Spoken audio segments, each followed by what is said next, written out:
The Book of 1 Kings. Chapter 3 verse 1 to 28.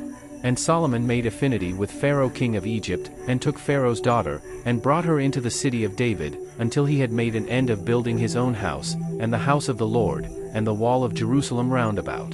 Only the people sacrificed in high places, because there was no house built unto the name of the Lord, until those days.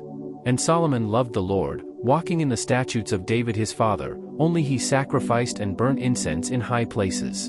And the king went to Gibeon to sacrifice there, for that was the great high place. 1,000 burnt offerings did Solomon offer upon that altar.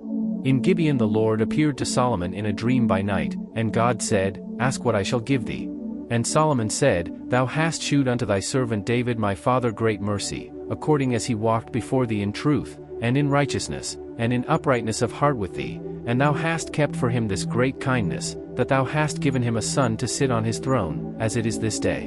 And now, O Lord my God, thou hast made thy servant king instead of David my father, and I am but a little child, I know not how to go out or come in. And thy servant is in the midst of thy people which thou hast chosen, a great people, that cannot be numbered nor counted for multitude.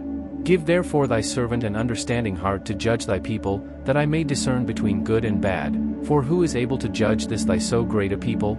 And the speech pleased the Lord, that Solomon had asked this thing. And God said unto him, Because thou hast asked this thing, and hast not asked for thyself long life, neither hast asked riches for thyself, nor hast asked the life of thine enemies, but hast asked for thyself understanding to discern judgment. Behold, I have done according to thy words. Lo, I have given thee a wise and an understanding heart, so that there was none like thee before thee, neither after thee shall any arise like unto thee. And I have also given thee that which thou hast not asked, both riches, and honor, so that there shall not be any among the kings like unto thee all thy days. And if thou wilt walk in my ways, to keep my statutes and my commandments, as thy father David did walk, then I will lengthen thy days. And Solomon awoke, and, behold, it was a dream. And he came to Jerusalem, and stood before the ark of the covenant of the Lord, and offered up burnt offerings, and offered peace offerings, and made a feast to all his servants. Then came there 2 women, that were harlots, unto the king, and stood before him. And the one woman said, O my lord, I and this woman dwell in one house, and I was delivered of a child with her in the house. And it came to pass the 3rd day after that I was delivered, that this woman was delivered also, and we were together. There was no stranger with us in the house, save we 2 in the house. And this woman's child died in the night, because she overlaid it. And she arose at midnight, and took my son from beside me, while thine handmaid slept, and laid it in her bosom, and laid her dead child in my bosom. And when I rose in the morning to give my child suck, behold, it was dead, but when I had considered it in the morning, behold, it was not my son, which I did bear. And the other woman said, Nay, but the living is my son, and the dead is thy son. And this said, No, but the dead is thy son, and the living is my son. Thus they spake before the king.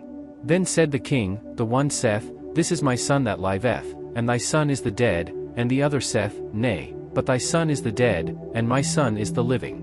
And the king said, Bring me a sword. And they brought a sword before the king. And the king said, Divide the living child in 2, and give half to the one, and half to the other. Then spake the woman whose the living child was unto the king, for her bowels yearned upon her son, and she said, O my lord, give her the living child, and in no wise slay it. But the other said, Let it be neither mine nor thine, but divide it. Then the king answered and said, Give her the living child, and in no wise slay it, she is the mother thereof. And all Israel heard of the judgment which the king had judged, and they feared the king, for they saw that the wisdom of God was in him, to do judgment.